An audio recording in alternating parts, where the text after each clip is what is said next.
I want to look today at some stoichiometry problems, and the question we're going to be trying to answer is how many moles of Ag2SO3 can be made from 35.0 grams of AgNO3.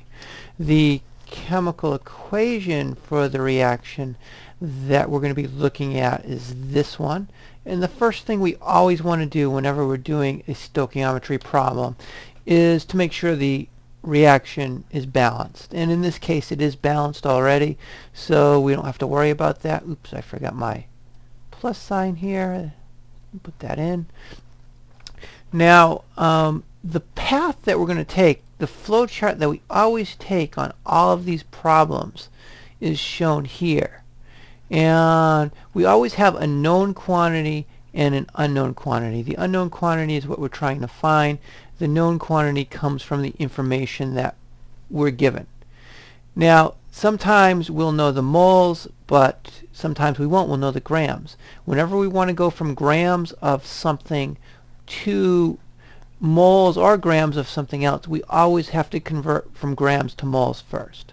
We're going to do that using the moles per gram ratio from our molar mass. We relate moles of one substance to moles of another substance using our balanced chemical equation. And then finally we can convert moles of our unknown to grams of our unknown if we have to. But whenever we're converting from one substance to another substance, we always have to go through moles. So let's start with our 35.0 grams of silver nitrate. We're going to go from grams of our known substance to moles of our known substance using the moles per gram ratio from the molar mass. And the molar mass tells us that for every 1 mole there are 169.88 grams. Now we want to go from moles of known to moles of unknown. And if we look, well, let me pull the ratio up first. If we look at our chemical equation, it tells us that for every 1 mole of silver sulfite that we're making, we use up 2 moles of silver nitrate. So there's a 1 to 2 ratio here. You want to make sure moles of your known cancel out and you're left with moles of your unknown. And that gives us moles of unknown, which in this case is the silver sulfite.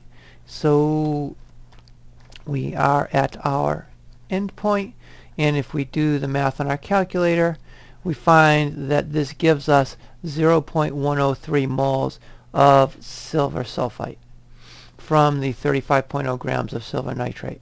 Suppose we wanted to take this one step further. Suppose we wanted to know how many grams of silver sulfite came from 35.0 grams of silver nitrate. Well, we'd take one more step down our flow chart and we'd use the molar mass to convert to grams of unknown. So if we do that, I'll move our moles out of the way. If we stopped right here, we'd be at moles. We find that there are 187.94 grams of silver sulfite per 1 mole.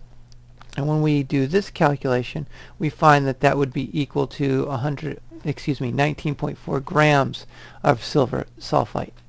So we always convert to moles when we want to go from one substance to another, and the molar mass allows us to know the relationship between grams per mole.